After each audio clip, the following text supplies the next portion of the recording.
Hi everyone, I'm Kieran Woodsmith from 81 Vintage and welcome back to my channel. In today's video I'm going to be showing you how I create these apothecary style drawers and how I managed to take just £1 and turn it into £400 worth of profit. If you like this video, please do give it a thumbs up and consider subscribing for lots more DIY projects.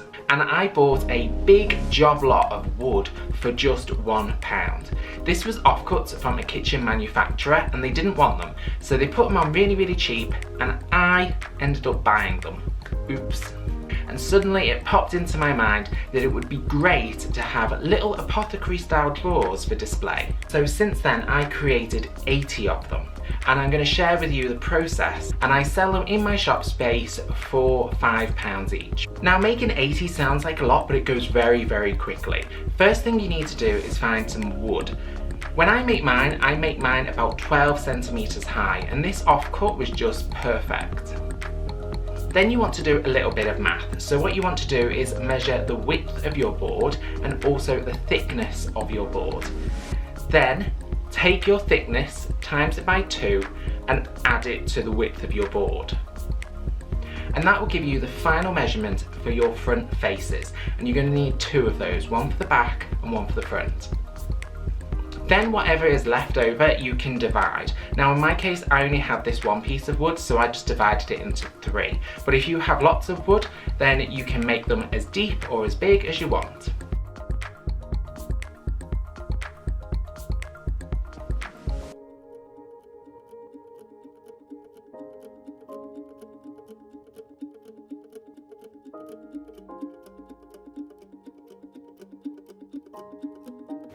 Then we need to build a drawer. So what I like to do is I like to put the base on something level and flat, like my circular saw, and then I use my brad nailer and I pop a couple of brads in and join the 2 pieces together so they're an L shape. Now if you don't have a brad nailer, you can do this by hand. You can also just use a really strong glue if you don't have nails. Then I do the same thing on the other side so that I end up with a U shape. Then I like to attach the front and the back. So what I like to do is I like to line up the front along the bottom, and then I put a couple of brads in, and then I will push the edges in because sometimes they're a bit wonky, and I push the edges in and put brads in the tops, and then I secure the rest of it. And I do the exact same thing on the back. If you set up guides and things like that on your saw, you can make loads of these very quickly. Next it's on to finishing them. So what I'm going to do here is use a textured paint finish on the front. So this is just some off-white household paint that I have mixed little bits of wood off the router and also big chunks of calcium carbonate into. It's a really chunky mix.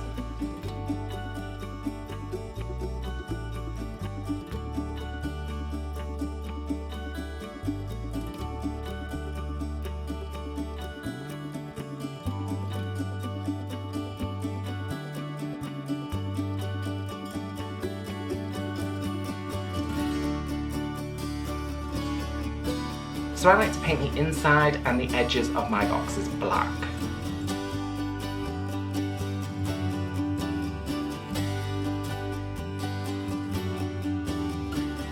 Then for the front I like to paint them in either black, red or green. Those really sell well for me.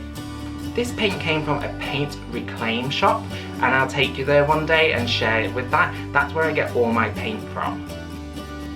So I don't have a specific mix, it's just a dingy, vintage looking green.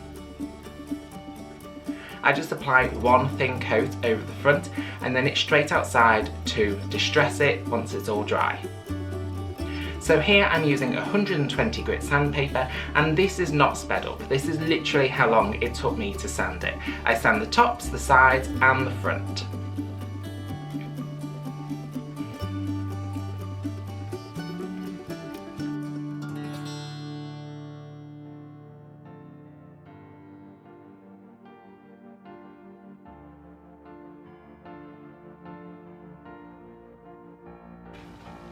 Then I bring it inside and I just wipe the face of it, and then I'm going to be using our glaze.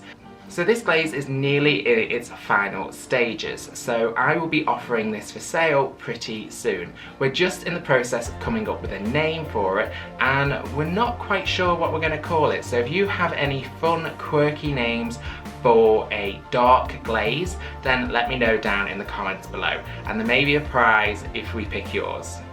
I apply it with a microfiber cloth and I just sort of loosely run it over, and you can see it instantly ages those pure white areas and makes them look a bit more vintage. If you want a little bit more age on the edges, you can just dabble it around the edge and that will leave a bit more product on there. Then I need to pick a knob for the front of the box. If you're a furniture flipper, you will automatically end up with a pile of old pulls and handles and knobs that you don't really want anymore.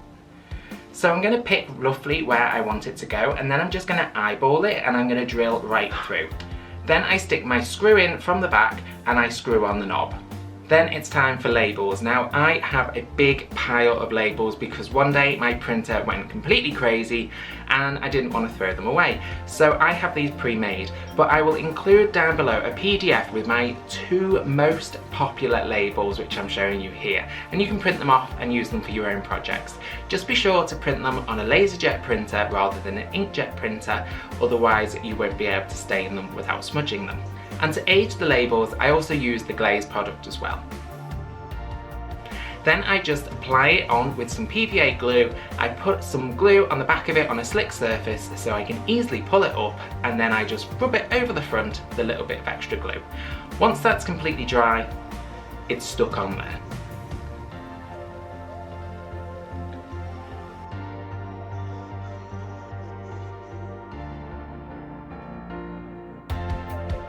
And this is it, this is how they come out. And I made 80 of them in 2 days. Just while I'm showing you these last couple of clips, I'd love it if you would consider subscribing to my channel. I post 2 videos a week on both a Wednesday and a Sunday, and I'm really trying to grow my channel so that I can post lots more new content. Thanks for watching, and I'll catch you on the next one.